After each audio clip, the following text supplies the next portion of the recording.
여러분이 아시다시피 저는 올해 1월부터 요한계시록 특강과 설교를 시작했습니다. 특히 3월과 4월 2달 동안은 요한계시록을 설교하는데 좀 더 집중했고, 4월 달에는 지난주까지 5주일을 연속해서 요한계시록을 설교했습니다. 어떤 의미에서는 이렇게 제가 쉴 새 없이 달려왔습니다. 그래서 이제 조금 숨을 고르고 나서 다시 요한계시록으로 돌아가려고 합니다. 그래서 오늘은 9년 전에 설교한 내용을 편집하고 추가해서 다시 설교하려고 합니다. 시작하겠습니다. 오늘 본문은 예수님께서 말씀하신 비유입니다. 태산이 높다 하되 하늘 아래 메이로다. 이렇게 글자 수가 34, 34 혹은 44 이런 식으로 표현된 것을 시조라고 합니다. 그러면 어떤 것이 비유인지를 알려주는 표시가 있을까? 그렇습니다. 오늘 본문을 보면 이것이 비유인지를 알려주는 표현이 나옵니다. 어디에 그런 표현이 있습니까? 23절입니다. 예수님께서 말씀하시기를 천국은 무엇과 같다. 이렇게 하셨습니다. 이런 식으로 말씀하신 내용을 비유라고 합니다. 그런데 여기서 천국은 어떤 임금과 같다라고 할 때 이 말씀은 천국이 곧 왕과 같다 하는 뜻은 아닙니다. 이 말씀은 비유의 내용 전체를 살펴보면 천국이란 마지막 날 하나님께서 하나님 나라를 온전히 세우실 때 하나님께서 자기 종들과 회개하려는, 계산하려는 이 임금처럼 행동하실 것이다 하는 의미입니다. 그럼 예수님께서 오늘 본문의 비유를 말씀하신 의도를 알기 위해서 다른 비유들을 다룰 때와 마찬가지로 본문을 세 가지로 나눠 생각해 보려고 합니다. 첫째는 비유의 내용은 무엇인가? 둘째, 이 비유의 동기는 무엇인가? 셋째, 비유의 결론은 무엇인가? 첫째입니다. 이 비유의 내용은 무엇인가? 비유의 내용은 23절부터 시작합니다. 그 내용을 간추리면 이렇습니다. 덩실덩실 춤을 추듯이 걸어가는 사람이 있었습니다. 그는 구름 위를 걷듯이 사뿐사뿐 집으로 가고 있었습니다. 평생 한 번 있을까 말까한 좋은 일을 만난 사람 같았습니다. 그런데 사실이 그랬습니다. 그래서 그는 기쁘고 감사한 마음으로 집으로 돌아가고 있는 중이었습니다. 그런데 집으로 가는 도중에 이 사람이 자기 직장 동료를 만났습니다. 그런데 그 사람을 보자마자 얼굴이 험악하게 돌변합니다. 그러더니 그에게 달려들어서 멱살을 잡습니다. 목을 조이면서 이렇게 말합니다. 너 나한테 꼭 안 돈 갚을래? 안 갚을래? 하며 목을 더욱 세게 조입니다. 겨우 풀려난 그 사람이 땅에 엎드려서 빕니다. 제발 좀 참아주시면 꼭 갚겠습니다. 그런데 돈을 빌려준 사람은 더 이상 못 참겠다 하면서 그를 끌어다가 감옥에 집어넣었습니다. 그런데 이 기가 막힌 장면을 같은 직장에 다니는 사람들이 보았습니다. 그가 진 빚이라고는 100데나리온밖에 되지 않습니다. 한 데나리온이 하루치 임금에 해당하니까 이 빚은 3달 정도의 월급에 해당합니다. 근데 월급 받아서 빚만 갚는 것이 아니고 먹고 살아야도 하니까 한 6개월이나 길면 1년쯤 기다려주면 그 빚을 다 갚을 수 있을 것입니다. 그런데 이 빚을 아직 못 갚았다고 해서 대낮에 길에서 멱살을 잡고 목을 조이고 갚겠다고 시간을 달라고 찾아오는 사람들을 붙잡아서 감옥에 집어넣습니다. 오늘날의 악덕 사채업자 같습니다. 사람의 탈을 쓰고 어떻게 저럴 수 있을까? 이렇게 나쁜 빚쟁이를 그냥 놔두면 안 되겠다 생각한 직장 사람들이 이 일을 고발했습니다. 왕에게 고발했습니다. 왕이 화가 무척 심하게 났습니다. 그래서 그 악한 빚쟁이를 불렀습니다. 그리고 왕은 그를 크게 야단치고 그를 감옥에 쳐넣었습니다. 이것이 23에서 34절까지 나온 비유의 내용을 간추린 것입니다. 이제 두 번째로 이 비유를 말씀하게 된 동기를 살펴보겠습니다. 이 비유의 동기는 무엇인가? 예수님께서 이 비유를 말씀하시게 된 어떤 계기 혹은 이유가 있습니다. 이걸 동기라고 제가 표현했습니다. 그것이 무엇인지를 살펴보겠습니다. 여러분이 보시다시피 이 비유의 내용이 23절부터 시작하니까 자연히 이 비유를 말씀하게 된 계기와 그 이유는 그 앞에서 찾게 됩니다. 21절과 22절을 봅니다. 예수님의 제자 베드로가 예수님께 나와서 질문합니다. 주님, 내 형제가 내게 죄를 범하면 몇 번이나 용서해 줘야 할까요? 그리고는 답을 기다리지 않고 또 말합니다. 7번까지 할까요? 베드로가 질문을 하고 자신이 대답을 질문식으로 또 했습니다. 그리고 자기가 한 대답이 어떤지를 예수님께 묻고 있는 겁니다. 베드로가 7번까지 하면 될까요? 라고 할 때의 마음은 7번이면 아주 충분하고 넉넉하다. 내가 이렇게 말했으니까 예수님께 칭찬도 좀 받을 수 있다. 라고 생각하였음직합니다. 왜냐하면 유대인들은 3번 용서하면 된다고 배웠고 그렇게 생각하고 있기 때문입니다. 유대인들이 중요하게 여기는 책 중에 하나인 탈무드, 아주 분량이 많은 책인데 그 탈무드에 의하면 유대인 랍비들이 3번을 용서하라 이렇게 가르친다고 합니다. 우리도 3세번이라는 말을 잘 씁니다. 너 1번, 2번, 3세번이야? 더 이상은 없어. 이렇게 잘 씁니다. 이처럼 유대인들도 보통 3번까지 용서할 수 있다. 이렇게 배우고 생각하고 있습니다. 그렇게 베드로는 7번 용서하면 충분하지 않겠냐. 자기가 그만큼 생각한 것이 스스로도 대견스러운 양 그렇게 물은 겁니다. 그런데 예수님은 베드로뿐만 아니라 예수님의 대답을 듣는 모든 사람들이 정말 깜짝 놀랄 만한 대답을 하셨습니다. 7번뿐 아니라 70번씩 7번이라도 용서하라. 70번을 한 묶음으로 해서 그 70번을 한 묶음으로 7번 용서하라는 말씀입니다. 이게 무슨 뜻입니까? 용서한 횟수를 세고 있다가 772 491번째는 부터는 용서하지 말라.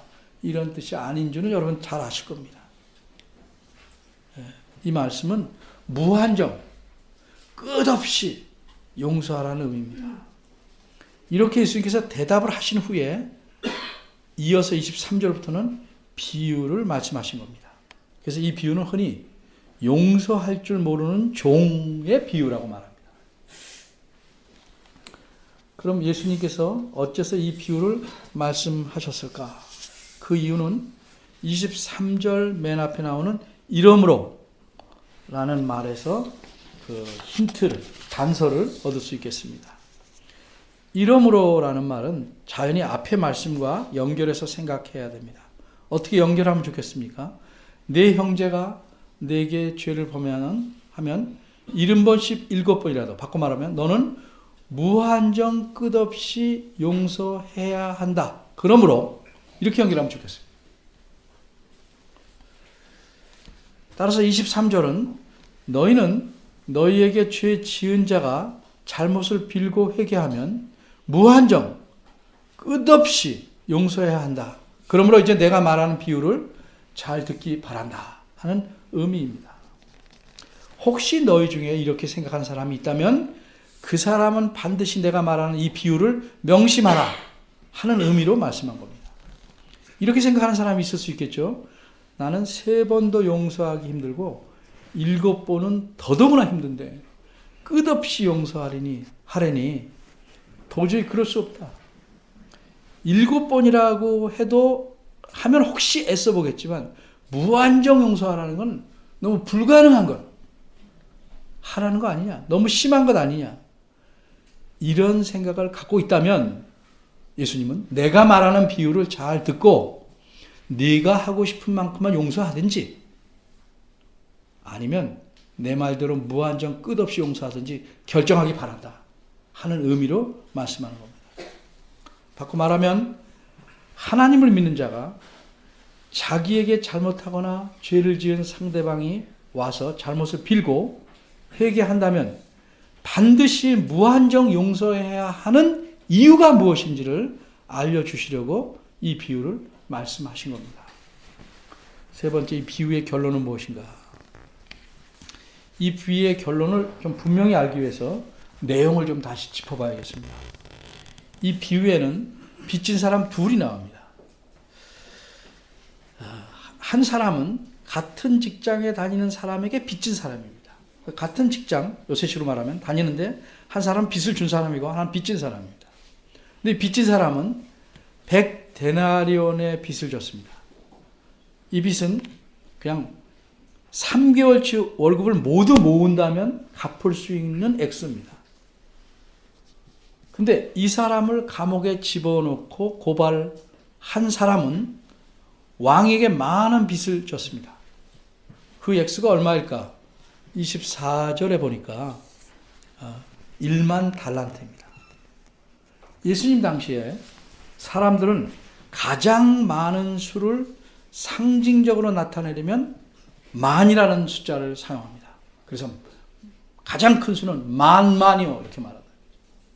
만이라는 숫자를 사용하는데 또 이 달란트라는 것은 데나리온처럼 금이나 은으로 만든 동전은 아니지만 화폐 단위로는 가장 큰 것입니다. 따라서 1만 달란트란 사람이 상상할 수 없는 최고의 액수를 가리키는 표현입니다. 그런데 혹시 이 1만 달란트가 이런 상징적인 액수가 아니라 실제 액수라면 얼마나 될까? 그 액수를 알 수 있는 비교 자료가 있습니다. 기록에 의하면 예수님 당시의 헤롯 왕은 자기가 통치하는 지역 전체에서 1년에 거둬들이는 총 수입, 세금이 얼마인 줄 아십니까? 1년에 지역 전체에서 거둬들이는 그 세금이 900달란트였습니다. 그러니까 헤롯 왕이 1만 달란트의 수입을 거두려면, 세금을 거두려면 11년 이상 전체에서 거둬들여야 되는 겁니다. 그런데 한 개인이 1만 달란트의 빚을 갚으려면 얼마나 오래 걸리겠습니까? 이자는 제쳐주고 원금만 갚으려도 평생이 걸려도 도저히 대를 기어도 도저히 갚지 못할 엄청난 액수입니다. 이렇게 엄청난 빚을 지은 사람을 왕이 불렀습니다. 왕이 빚을 갚으라고 하니까 이 사람은 갚을 수가 없습니다. 그러자 왕은 그 사람에게 너하고 너 처 자식 소유 모두를 팔아서라도 갚으라 이렇게 명령합니다. 빚진 사람과 식구들 모두가 남의 노예가 되어서 몸값으로 빚을 일부라도 갚으라는 명령입니다. 큰일 났습니다. 그래서 이 사람은 왕 앞에 정말 납작 엎드려서 절하며 빕니다. 제발 참아주십시오. 다 갚겠습니다. 사실 왕이 평생을 참아준다고 해서 그 사람이 평생을 굶고 갚는다고 해도 그 빚을 다 갚을 수 없습니다. 그러나 절박한 순간에 빚진 자가 다 갚겠다는 말은 뭐예요? 자기 마음을 표현한 겁니다. 왕이 자기 앞에 엎드려서 간절하게 비는 사람을 보니 참으로 불쌍했습니다. 그래서 그를 불쌍히 여겨서 그를 잡아서 감옥에 넣지 않고 오히려 집으로 돌아가게 합니다. 그뿐만이 아닙니다.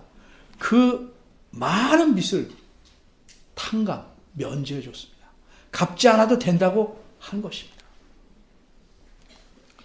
그래서 이 사람은 정말 감사하고 기뻐서 아마도 입이 두 귀에 걸린 얼굴로 노래를 부르며 집으로 갔을 겁니다. 가다가 자기에게 빚진 자를 만납니다. 그런데 그렇게 많은 빚을 왕에게 면제받았으니까 자기에게 빚진 그 사람의 돈도 면제해주면 얼마나 좋겠습니까? 그런데 그는 그러지 않았습니다.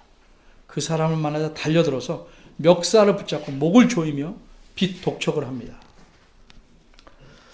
이 사람이 왕에게 면제받은 돈은 자신이 멱살을 잡고 있는 사람에게서 받을 돈의 몇 배가 되는 줄 아십니까? 무려 50만 배입니다. 그래서 오늘 제목이 50만 대 1입니다. 좀 실감이 나게 돈으로 비교해 봅시다. 멱살을 잡힌 자가 100만 원을 빌렸다면 멱살을 잡은 자는 왕에게 얼마를 빚졌을까요? 5천억 원입니다. 그런데 5천억 원을 면제받고도 그 50만 분의 1에 해당하는 100만 원을 빚진 자의 멱살을 붙잡고 숨통을 조이고 있습니다. 이 사람은 정말 몰인정하고 잔인한 사람입니다. 100데나리온을 빚진 자가 안 갚겠다고 하는 것 아닙니다. 뻣뻣하게 굴지도 않았습니다. 내 배를 째라! 배짱도 안 부렸습니다. 이 사람도 이 멱살 잡은 자가 왕에게 빌었듯이 똑같이 간절하게 빌었습니다. 근데 이렇게 비는 사람을 끌고 가서 감옥에 집어넣습니다. 왜 그랬을까? 30절에 그 이유가 나옵니다. 우리말에는 30절에 허락하지 않았다 이런 표현이 있는데 이 표현을 원어로 보면 그 이유가 잘 드러납니다. 직역하면 이렇습니다. 허락하지 않았다가 아니고 그러나 그는 원하지 않았다. 그러나 그는 원하지 않았다. 그렇게 빌어도 허락하지 않은 이유는 뭘까? 마음이 문제입니다. 그럴 마음이 없습니다. 용서하고 싶지 않았습니다. 대신 혼을 내주고 싶었습니다. 어떻게든 벌을 주고 싶었습니다. 이 사람은 상대방의 빚을 면제해 주기는커녕 얼마간 참아줄 마음도 없었습니다. 그까진 적은돈 못 받아도 좋습니다. 그저 그를 끌어다가 감옥에 집어넣어서 너 한번 호되게 당해봐라. 그렇게 하고 싶은 마음이 있던 겁니다.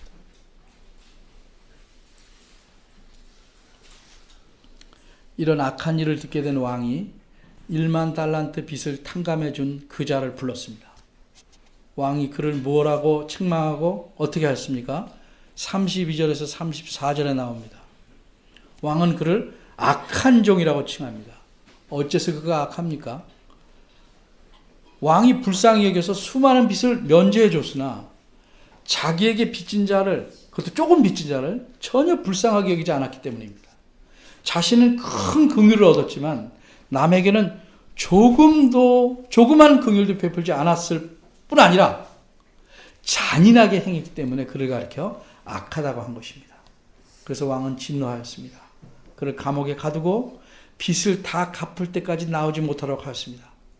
나올 수 있겠습니까? 못 나오죠. 열심히 벌어서 갚아도 평생을 못 갚을 터인데 감옥에 갇혔으니 갚을 길이 없는 겁니다. 그는 영원히 그 감옥에 갇혀 있어야 합니다. 그러면 이 비유의 결론은 세 번째로 무엇입니까? 결론은 간단하고 분명합니다. 35절입니다. 진심으로 형제를 용서하지 않으면 하나님께서는 너희를 결코 용서하지 않는다. 이 사실이 결론입니다. 그런데 이 35절에서 우리는 두 가지 낱말을 눈여겨봐야 합니다. 하나는 하나님을 가리켜 뭐라고 그랬어요? 천부다, 천부 이렇게 말했습니다. 하늘에 계신 아버지라는 의미입니다. 그 뜻은 다 알죠. 또 한 낱말은 형제입니다. 따라서 이 비유는 단지 직장 동료 간의 문제를 말한 것이 아닙니다. 가족의 문제입니다. 작은 가족, 큰 가족, 모든 그리스도인들은 한 가족입니다. 하나님은 아버지시고 모든 그리스도인들은 형제 자매입니다. 그런 이 비유는 비록 비유 안에서는 빚에 대해서 말했지만 우리 그리스도인들 사이에 일어나는 온갖 잘못들을 빚으로 표현한 겁니다.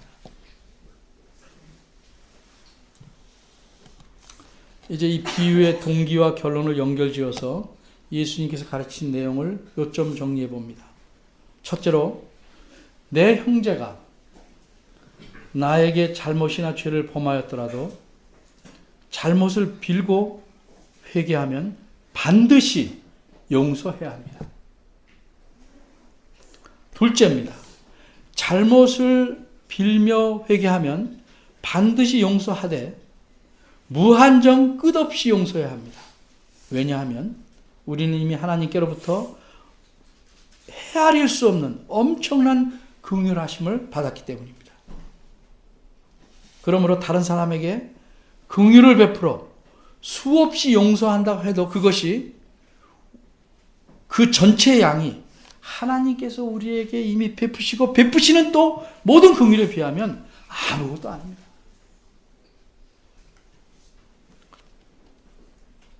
셋째로, 만일 우리가 잘못을 빌며 회개하는 형제를 무한히 용서하지 않는다면 하나님께서도 우리에게 베푸신 긍휼을 거두실 겁니다. 이 말씀은 예수님께서 2000년 전에 제자들에게 하신 말씀입니다만 이제 지나가 버린 과거의 일이 아닙니다. 우리 앞에도 마찬가지로 일어날 일이며 모든 사람에게 똑같이 적용될 일입니다. 우리가 하나님께서 우리 죄를 용서하신 은혜를 제대로 안다면 잘못을 나에게 비는 상대방에게 한없이 용서해야 됩니다. 근데 이렇게 회개하는 상대방을 용서하지 못한다면 그거는 실제로는 하나님께서 내게 베푸신 그 긍휼의 용서를 받지 못했거나 그 깊이를 이해하지 못하고 있기 때문입니다. 하나님께 많이 받은 자는 다른 이에게 많이 베풀어야 마땅합니다. 어떤 사람은 아마 마음속으로 이렇게 말할 것입니다. 그래, 차라리 남이면 용서할 수 있다. 남편, 아내, 부모, 형제, 자식의 잘못은 용서하기 힘들다. 심정적으로 저도 이해합니다. 남이 잘못하면 남이니까 그러려고 하지만 나와 가장 가까운 사람들이 내게 잘못할 경우에는 배신감이 더 클 수밖에 없습니다. 그래서 용서하기 힘듭니다.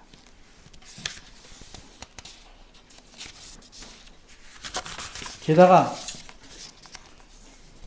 작은 잘못들이 반복돼서 격히 쌓이면 튼튼한 벽처럼 되어서 그 쌓은 것들을 부숴내기가 보통 힘든 것이 아닙니다.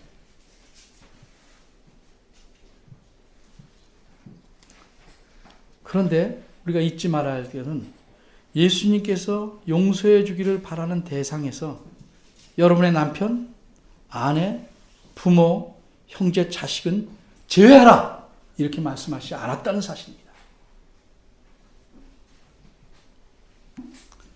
오히려 이들 모두가 하나님을 아버지로 모시는 한 가족이고 따라서 형제 자매라는 사실을 강조합니다.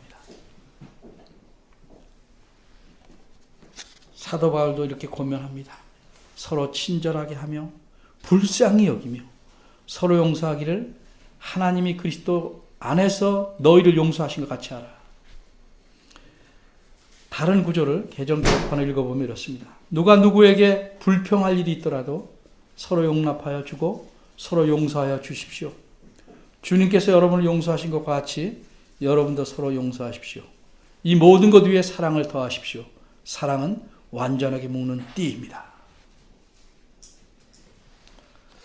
물론 잘못한 자가 상대방에게 날 성경에서 이랬으니까 용서해 줘야 돼 라고 주장하거나 요구할 수는 없습니다. 그러나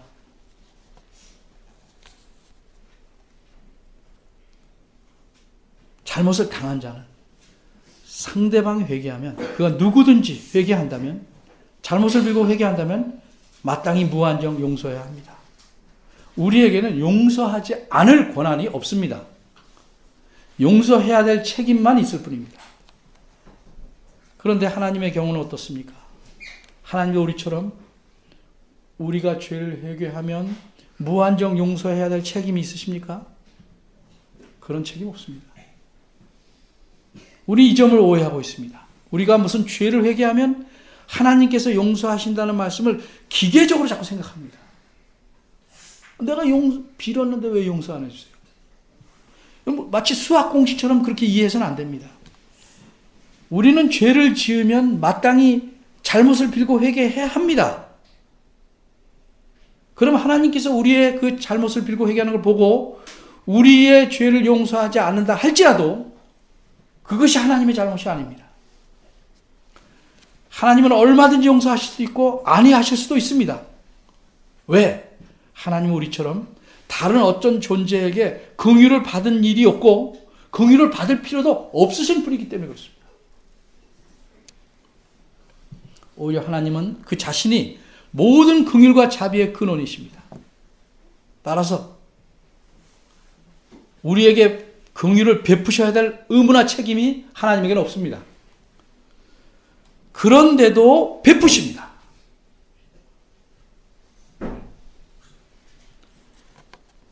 우리가 회개하면 하나님께서 회개에 대한 무슨 상급으로 용서를 주는 것이 아닙니다. 그렇죠? 불쌍히 여기셔서 긍휼을 베푸셔서 용서해 주신 것뿐입니다. 따라서 우리가 회개하고 난 후에 왜 용서 안 하시냐 따질 수 없습니다. 사람끼리도 그렇습니다. 다만 긍휼을 받을 뿐이고 잘못을 입은 자는 하나님의 긍휼의 은혜를 생각하고 용서해야 할 뿐입니다.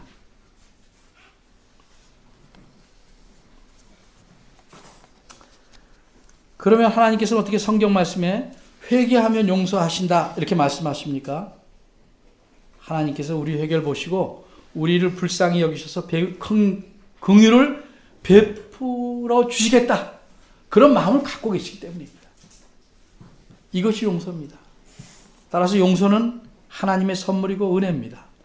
이 점을 오해해서 죄를 짓고 회개하는 것을 마치 상 받을 자격이 있는 듯이 생각해서는 안 됩니다. 회개라는 것은 공로나 업적이 아닙니다. 거지가 그릇을 갖고 왔기에 집주인이 밥을 줘야만 하는 것이 아니고 그 거지를 불쌍히 여기는 마음 때문에 밥을 주는 것입니다. 따라서 우리도 회개하면서 하나님의 긍휼하신 처분을 바라는 것입니다. 그리고 진정으로 하나님의 긍휼을 사모하고 그 긍휼로 인해 자기 죄를 용서받았다고 믿는다면 다른 사람에게도 긍휼을 베풀어 줘야 합니다. 또한 능히 그럴 수 있는 것입니다. 여러분 한번 생각해 보십시오. 이 세상에 어떤 인간이 나는 긍휼을 받지 않고 하나님 말고 다른 사람에게서 아무런 긍휼이 없이 늘 옳게만 살아갈 수 있다고 생각하는가? 나도 알게 모르게 수많은 사람의 긍휼을 받고 사는 겁니다. 왜? 하나님께서 그 사람에게 마음을 움직여서 나에게 긍휼을 베풀게 하셨기 때문에 돌이켜보면 나도 하나님의 긍휼과 하나님의 은혜로 주시는 긍휼을 받은 사람이 베푸는 긍휼로 인해서 내가 살아가고 있습니다.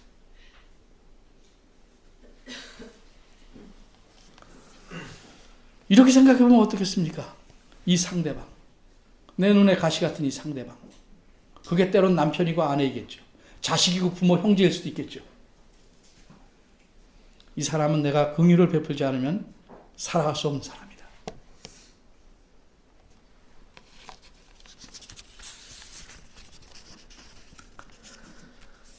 잊지 마십시오.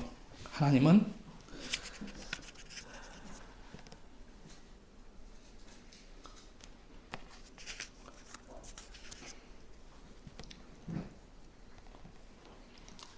우리가 베푸는 긍휼대로 반드시 갚아주시는 분입니다. 기도하겠습니다.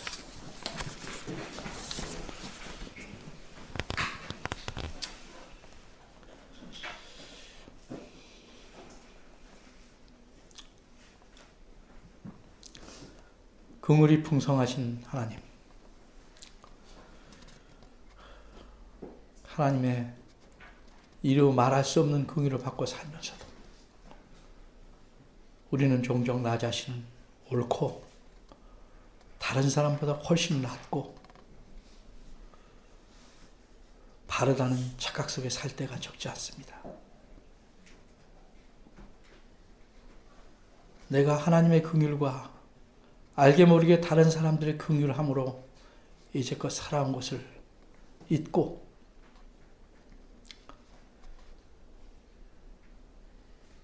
남에게 긍휼을 베푸는 일에 소홀히 해서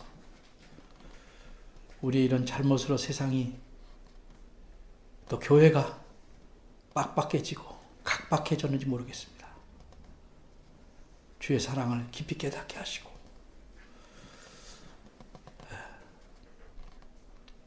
남에게 먼저 긍휼을 베풀며 하나님의 긍휼하심을 나타내 보이지 않은 저희가 되기를 원하오니 저희를 도와주옵소서. 예수님의 이름으로 기도합니다. 아멘.